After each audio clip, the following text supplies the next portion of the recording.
50,000 বছরের রাস্তা হবে, যার যার কবর থেকে হাসরের মাঠ।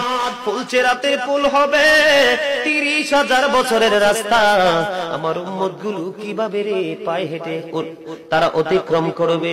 বন্ধু নবী এমনি এমনি কাঁদেনি রে, নবী জানিয়ে দিয়েছে কাল কিয়ামতের ময়দানে উম্মত গুলো খালি পায়ে থাকবে, মাটি তো তামা থাকবে। ও বন্ধু, তাদের শরীরে কোনো পোশাক থাকবে না, উলঙ্গ অবস্থায় থাকবে। এমন মা আয়েশা প্রশ্ন করল, গো প্রাণের নবী, জানতে মনে চায় নবী গো, এই যে আপনার উম্মত গুলো উলঙ্গ অবস্থায় খালি পায়ে সবাই থাকবে গো নবী, তারা কি নারী পুরুষ একসাথে? কয় হ্যাঁ, নারী পুরুষ একসাথে। তারা কি কেউ কারো দিকে নজর দিবে না? এবার আমার নবী বলেছে, আয়েশা রে, কেমন করে নজর দেবে রে আয়েশা?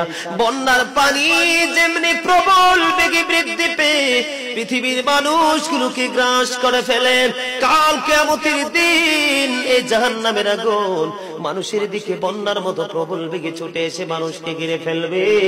এত ভয়ঙ্কর হবে রে আয়েশা কেরা, এত ভয়ঙ্কর হবে আশুরের দিন, এত ভয়ঙ্কর হবে সেই দিন।